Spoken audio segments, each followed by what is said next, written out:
खेत खलियान, गांव और किसानों से भरा हुआ ऐसा है हमारा देश भारत। फार्मर्स और गांवों से लिपटा हुआ ऐसा है हमारा देश भारत। इंडिया को फार्मर्स का देश कहा जाता है।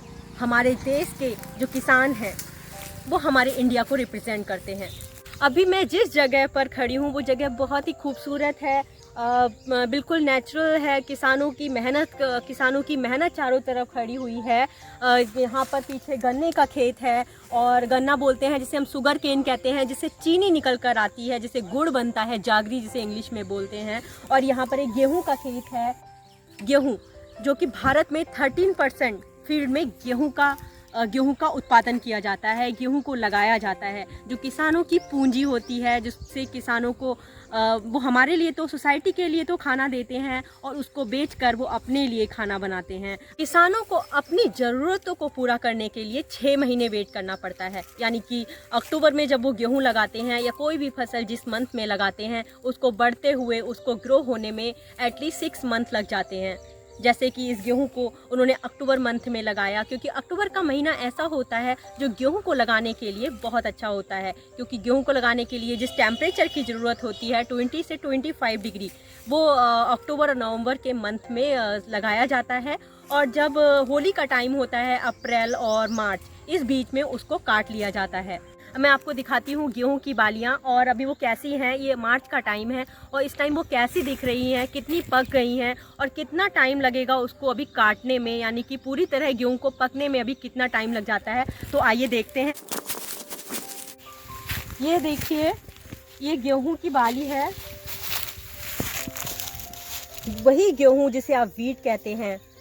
अभी ये गेहूं कच्चा है, इसको पकने में अभी मेरे को लग रहा है 15 दिन और लग जाएंगे, जिससे कि ये पक जाए और किसान इसको काट कर बेच सके और अपने जीवन यापन के लिए खाने का जुगाड़ कर सके, अपने जीवन यापन के लिए पैसों को इकट्ठा कर सके, जिससे वो अपने बच्चों की अपनी ज़रूरतों को पूरा कर सके।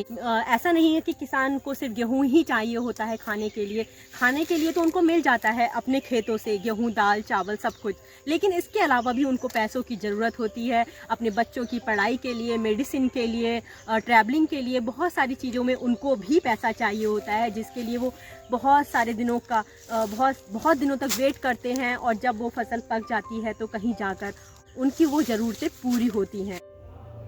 हम किसान के बारे में तभी सोचते हैं जब सूखा पड़ता है या अनाज की कमी होती है। वास्तव में भोजन हर व्यक्ति की ज़रूरत है, कोई भी अन्न के बिना जीवित नहीं रह सकता। इस प्रकार हमारा भारतीय किसान अन्नदाता है। हम सभी को किसानों का सम्मान करना चाहिए व उसके किए हुए काम को महत्व देना चाहिए। वह कठिन परिश्रम, सादगी और सत्यता का एग्जाम्पल है। हमें उसके जीवन से शिक्षा ग्रहण करनी चाहिए। त्याग और तपस्या का दूसरा नाम है किसान। वे मिट्टी से सोना उपजाते हैं, वे अपने श्रम से संसार का पेट भरते हैं।